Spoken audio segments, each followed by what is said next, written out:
नमस्कार। कार्यक्रम पत्र पत्रिकामा यहाँहरूलाई स्वागत छ। म बालकृष्ण प्रसाद।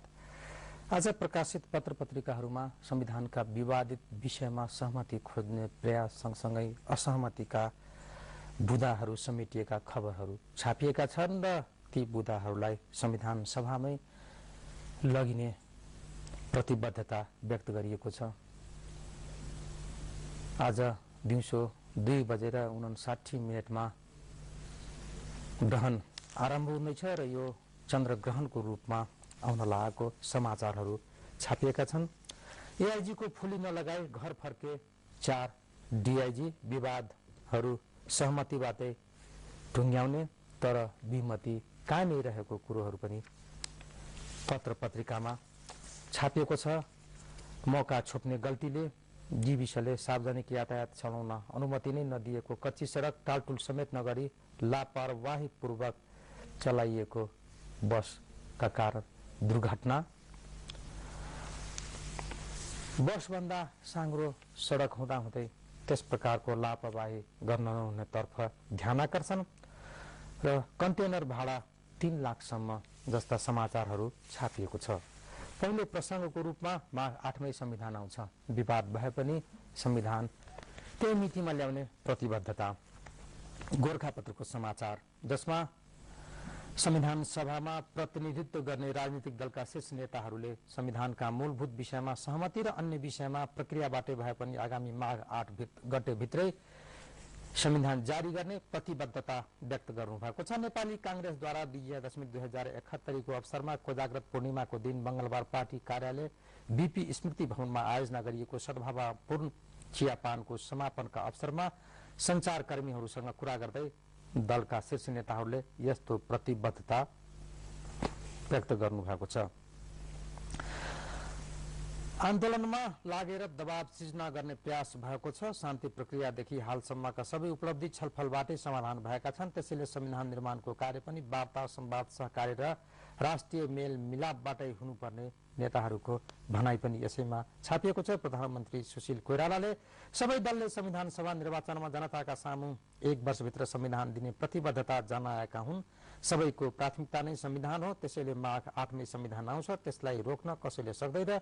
जसले जे भने पनि संविधान आउँछ, त्यसमा दुविधामा नपर्न सबैसम्म आग्रह गर्नुभएको कुरो गोरखापत्रको प्रथम पृष्ठमै शुभकामना आदान प्रदान गर्दै र हात मिलाउँदै गर्दाको तस्बिर पनि समेटिएको छ। अर्को समाचार छ, आज चन्द्रग्रहण। आज बुधबार दिउँसो 2:59 चन्द्रग्रहण लाग्दैछ।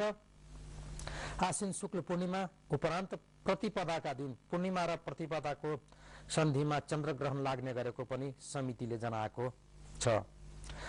ग्रस्तोदित खण्डग्रास चन्द्रग्रहण बेलुकी 6:19 समाप्त हुने समितिका अध्यक्ष प्राध्यापक डाक्टर रामचन्द्र गौतमले जानकारी दिनुभएको छ। दिउँसो 2:59 ग्रहणले स्पर्श गरे पनि नेपालबाट भने चन्द्र उदयपछि 5:51 पश्चात मात्र देख्न सकिनेछ। जम्मा 28 मिनट मात्र देखिने खण्डग्रास चन्द्रग्रहण भए पनि 3 प्रहर अघिदेखि नै ग्रहण बार्नु पर्ने र त्यस समयमा बालिका, वृद्ध वृद्धा र बिरामीहरूले भोजन, शयन, श्रृंगार, बुद्ध गर्न नहुने शास्त्रीय धारणा रहेको अध्यक्ष गौतमले जानकारी दिनुभएको छ। आज ग्रहण परे पनि एको दृष्टि श्राद्ध, कार्तिक स्नान आरम्भ र आकाशदीप दान सुरु गर्न कुनै बाधा नरहेको पनि प्रष्ट गरेको छ।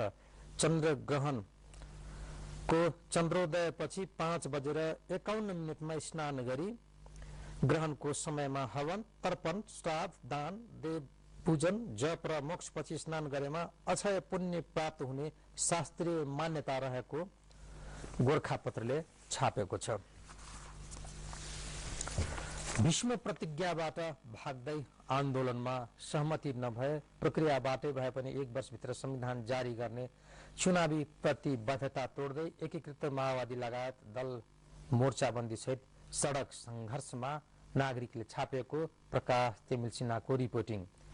एकीकृत नेकपा माओवादी र तराई मधेस केन्द्रित दलहरूले संविधान सभा चुनावमा गरेको सार्वजनिक प्रतिबद्धता विपरीत संविधानका विवादित विषय समितिबाटै टुङ्गो लगाउनु पर्ने आह्वान राख्दै आन्दोलन घोषणा गरेका छन्। सत्तारूढ नेपाली कांग्रेस र नेकपा एमाले विवादित विषयमा सहमति नजुटाई प्रक्रियामा मतदानमा जान खोजेको भन्दै ए माओवादी तराई मधेस केन्द्रित दलले सोमबार आन्दोलन कार्यक्रम सार्वजनिक गरेका हुन्। बहुमत ल्याउने विश्वास साथ सहमति नभए प्रक्रियामा गएर पनि संविधान जारी गर्ने लिखित प्रतिबद्धता जनाएका ती दल संविधान सभामा अप्रत्याशित पराजय भोगेपछि प्रक्रिया विरुद्ध उभिएका हुन्। आन्दोलनको नेतृत्वकर्ता दल ए माओवादीले चुनाव अघि विवादित विषयमा सहमति जुट्न नसके प्रक्रियामा गएर लोकतान्त्रिक विधिबाट वर्ष दिनमै संविधान दिने भीष्म प्रतिज्ञा नै गरेको थियो।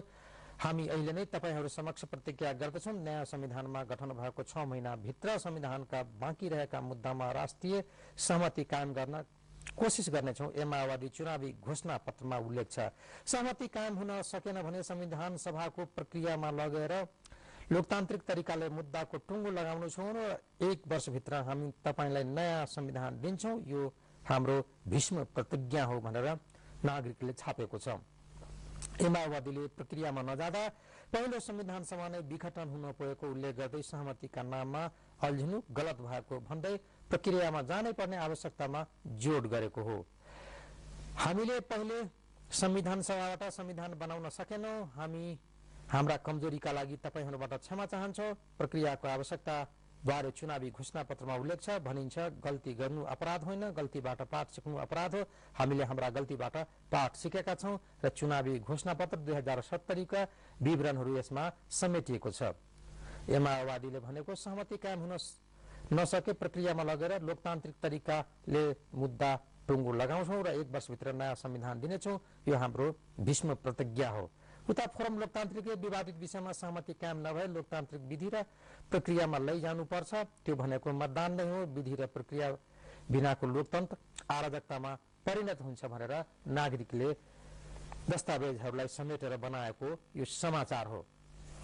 अर्को समाचार छ मौका छोप्ने गल्तीले जीविसले सार्वजनिक यातायात चलाउन अनुमति नै नदिएको कच्ची सडक टालटुल समेत नगरी लापरवाहीपूर्वक चलाइएको थियो। बसको बारेमा उल्लेख गरिएको विवरण हो र डोटीको बुढारदेखि जुएलसम्मको 28 किलोमिटर खण्डमा ट्र्याक खोले पनि जिल्ला विकास समितिले सार्वजनिक यातायात चलाउने अनुमति दिएको थिएन।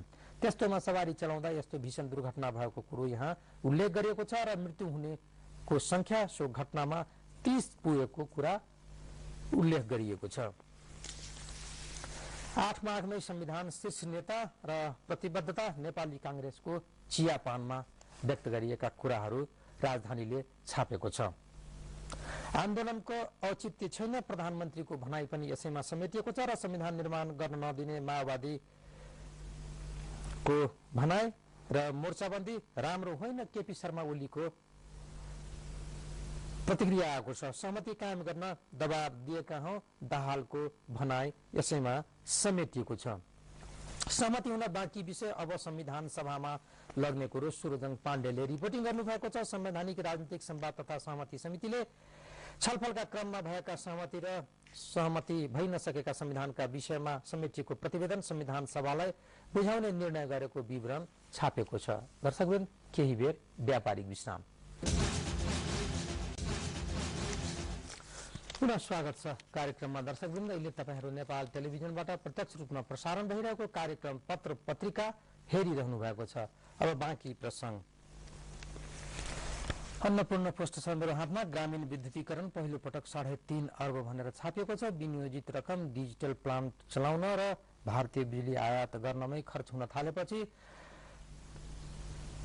ऊर्जा मन्त्रालयले छुट्टै कोष खडा गरी ग्रामीण विद्युतीकरणका लागि झण्डै 3.5 अर्ब रुपियाँ विनियोजन गरेको अन्नपूर्ण पोस्टले छापेको छ। यता बिमलालाई 10 लाख प्रदान गरिएको 17औं एसियाली खेलकुदमा कांस्य पदक जिते पनि पदाधिकारी बीच विवादका कारण पुरस्कार पाउने हो कि नपाउने भन्ने अन्यल रहेकी बिमला तामाङले अन्ततः सरकारका तर्फबाट 10 लाख रुपियाँ पाउने भएकी छिन्। अन्तर्राष्ट्रिय खेलकुद प्रतियोगितामा पदक विजेता खेलाडीलाई पुरस्कृत गर्ने नियम अनुसार बिमलालाई 10 लाख रुपियाँ प्रदान गरिने भएको हो। बिमलालाई पुरस्कार दिन सरकार समक्ष सिफारिस गर्न लागि राष्ट्रिय खेलकुद परिषदका सदस्य सचिव युवराज लामाले जानकारी गराउनु भएको छ।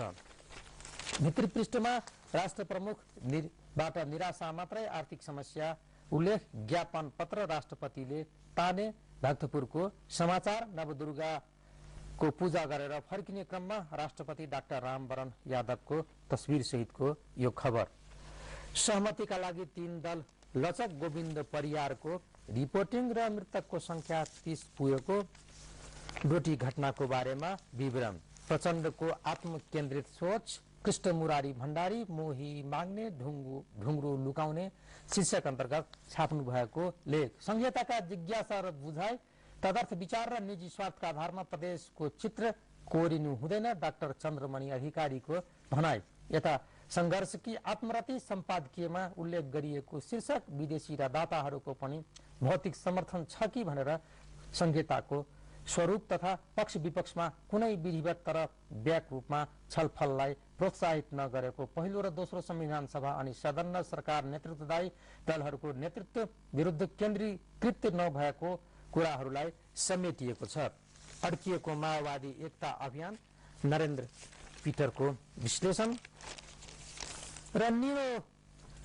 एलईडी लाइट्सको आविष्कारमा नोबेल पुरस्कार भनेर स्टकहोमको समाचार छापिएको छ यस वर्षको भौतिक शास्त्रतर्फको नोबेल पुरस्कार निलो एलईडी लाइट्सको आविष्कार गर्ने जापान र अमेरिकाका 3 वैज्ञानिकलाई संयुक्त रूपमा प्रदान गरिने भएको छ प्रोफेसर इसामु आकासाकी हिरोशी आमोनो र सुजी नाकामुराले सन् 1990 को सुरुमा पहिलो निलो एलईडी लाइट्स बनाएका थिए रातो र हरियो एलईडी लाइट्ससँगै निलोको संयोजन हुँदा कम ऊर्जा खपत हुन्छ र सेतो बत्ती बनाउन सम्भव हुन्छ भन्ने कुरो तीनै जनाको तस्बिर सहित यहाँ समाचार छापिएको छ स्पेनमा इबोलाको संक्रमण प्राणघातक इबोला भाइरसको संक्रमण अब स्पेनमा पनि पुगेको छ स्पेनकी स्वास्थ्य मन्त्री आना मोटोले एक नर्स इबोला संक्रमित भएकी जानकारी दिएकी छिन् दोषीमाथि कड़ा कारबाही हुन्छ